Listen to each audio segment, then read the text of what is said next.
So they've done it. The Toronto Maple Leafs have done it yet again. Another Game 7. Another Toronto Maple Leafs loss. And everybody and their mother could have seen this one coming from a mile away. I mean, Leafs haters saw it coming. I saw it coming. Even Leafs fans saw this coming for certain. And here we are. We're back in the same position that we've been in for years upon years upon years end. They lose in Game 7, and there's talks of blowing the Core 4 up. But this time, this has got to be the time. Shake the fucking thing up! These players are awful together. In the playoffs, they have little to no chemistry. The team play isn't there. The effort isn't there. The heart, the grit, the determination, the passion, the anything, the literal anything is never there in do or die games in the postseason. What doesn't this front office comprehend at this point? I don't care who the coach, who the GM, who the owner, who the this, who the that is at this rate. They need to all be held accountable. But I don't think this is a coaching thing. This has nothing to do with coaching. This is players. They give up one goal, they quit. They lose one game, they quit. It really is that simple. When you're looking at this series, whenever they would give up a goal first, they would always lose. And when they lost the first game, they quit. They gave up 3 games in a row. And then they won an ultimately meaningless Game 6 to force a Game 7. And they got annihilated in this Game 7.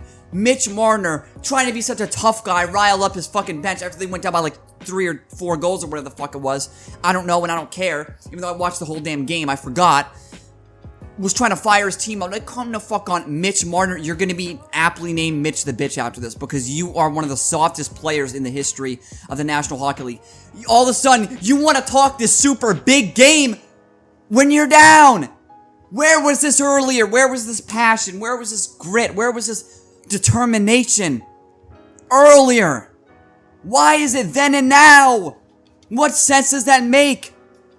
Marner's gone. He's going to Utah. He's going to Chicago. He's going to Montreal. I don't know. He's going to some other team.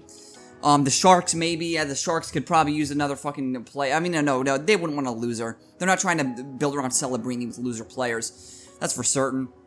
He'll go to some fledgling team like the Blackhawks or some other fucking team like that. And they'll be done with that. Matthews, in my opinion, is another one who doesn't show up. He's had 1 goal in every second round game, which is like 10 or 11 at this rate. And he has 1 goal. That tells you that he's never going to show up. What is he, almost 30 years old? He's pushing 30 very soon. Get rid of him. What is it? $14 million a year to score 1 goal in his entire career in the second round. Get rid of this loser scrub player. Joseph Woll was atrocious in net. I know the defense was not all there. The defense was out of sorts. Their defense was fucking terrible this game. No question and absolutely no doubt about it, in my opinion. Their defense was awful. It was complete and utter. It was a 6-pack of complete and utter ass, is what I'm trying to tell you. But Joseph Woll is a fucking scrub and does not belong anywhere near the NHL. I mean, he had 2 good little fluky games, but you take away those 2 games, he sucked. He has no rebound control. He has no glove side. He has no blocker side. His reactions are not the greatest. He was lucky in a couple of games, and that's it. This guy's not an NHL starting goalie, and even with a fucking a limp dick fucking Anthony Stolarz, maybe they would have had a chance to be competitive in this game. But with Joseph Woll, you're never going to be competitive. It's that simple, and the Leafs found that out the hard way. Just embarrassing. Organizational failure, blow this fucking mess of a team up. It's been almost a decade with these players together. What is it going to take at this point? I don't know.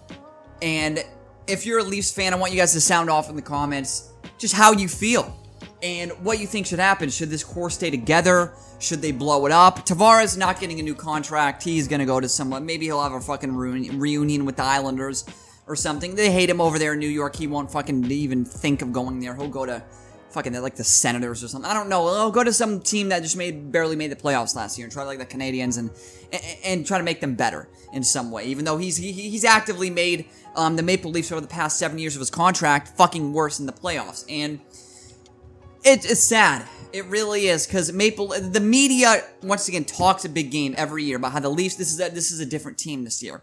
They've said that for like the past 2 fucking or 3 years. The past 2 or 3 years they've said that same statement over and over and over in the Toronto fucking media, over and over about this Maple Leaf team. Nothing is different, and nothing, and I mean this, nothing has changed in any sort of fucking way at all.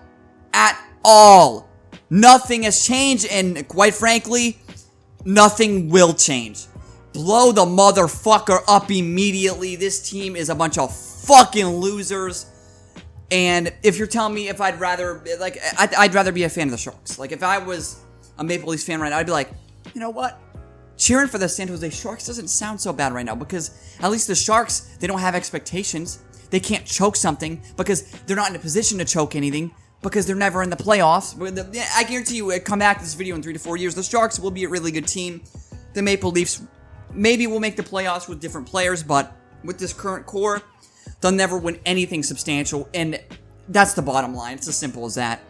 I'm done with this video, man. Thank you all for watching. This has been Mr. Truth, and this was nothing but the truth.